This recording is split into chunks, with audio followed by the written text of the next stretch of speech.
And this is what happens in verse 11. It came to pass when the king had heard the words of the book of the law, he rent his clothes. Now, rent there does not mean he took them off and rented them out to somebody. He tore them. He ripped them. He ripped them to shreds. What happened? He heard the word of God. The Spirit of God applied it, brought conviction to him. And y'all listen to this. This is remarkable. He heard the Bible and he believed what it said. Oh, golly gee. Isn't that amazing? A believer heard the Bible and believed what it said? Oh, amazing. That's the means of brokenness, us hearing the Word of God. Taking God at His Word. And it brings about brokenness. My last point, and then we're going to close. A fourth truth about brokenness are the results of brokenness. Look at verses 19 to 20. Brokenness is a hard thing to experience, isn't it? It's beautiful to God, as I've said. He's attracted to it. It's the first step in the journey of revival and awakening. Doesn't feel very good to us, though, does it? To be broken. To recognize that you've messed up. To recognize that you've gone astray. To recognize that you've grown cold to the things of God and you've been living independent of Him, by and large. But I want to tell you, it's worth the temporary pain that we go through. It's worth the discomfort. You know why? Because God brings wonderful results through our brokenness. Look at verses 19 to 20, last two verses. Listen to what it says.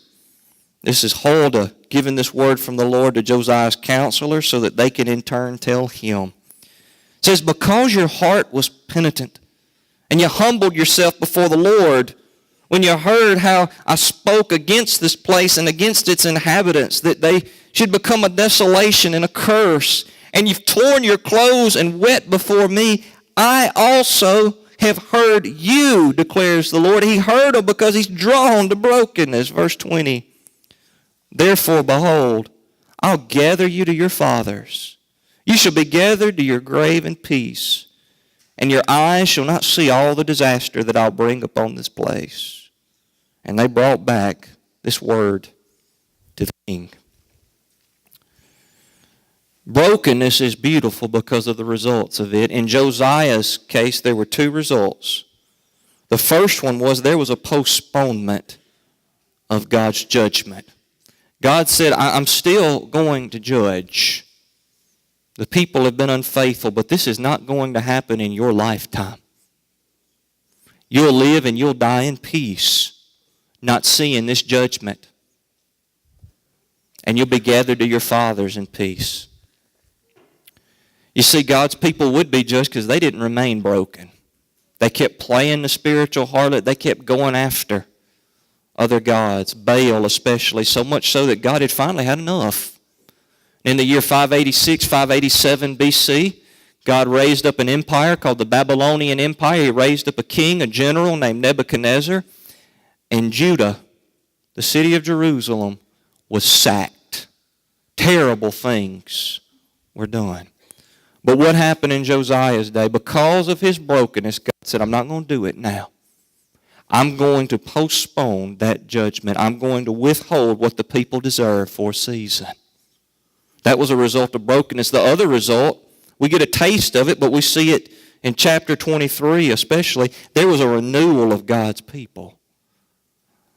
Because of one person's contrition, one person's humility, God withheld the judgment that the people rightfully deserved. He withheld. That's mercy. That's compassion, by the way. And He poured out grace. And there was a tremendous national revival. That makes brokenness pretty beautiful, doesn't it? The results. Folks, I'll tell you this. I'm not a prophet. I don't know the future, but I do know this. If something does not change amongst God's people, there's going to be consequences. We are a people ripe for the judgment of God. We have forsaken Him. And our God has not changed. Our God is still holy. God's people, this land is ripe for judgment, ripe for consequences. But I also know this. Contrition, brokenness can change that. Brokenness is a means by which God postpones judgment and renews His people. This morning, I want to ask you a question. Do you need brokenness in your life? Have you grown indifferent, cold, apathetic to the things of God? Have you, for all intents and purposes, been living like an atheist, independent of the Lord? The things of Him are not central in your life. You do not give priority to Him. Not been living like you should. Not giving Him the priority. The answer is brokenness. The answer is contrition. The answer is humility. I can't break you. I can't humble you, but God by His Spirit can. Has the Spirit of God done that work today? Then I want to ask you to respond.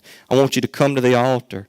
Pray over your brokenness. Pray that God's people would be broken. Pray that this land would be broken, where we will call on Him and enjoy a season of revival. At this time, Brother Wesley is going to come and lead us in song in a time of response, decision, invitation.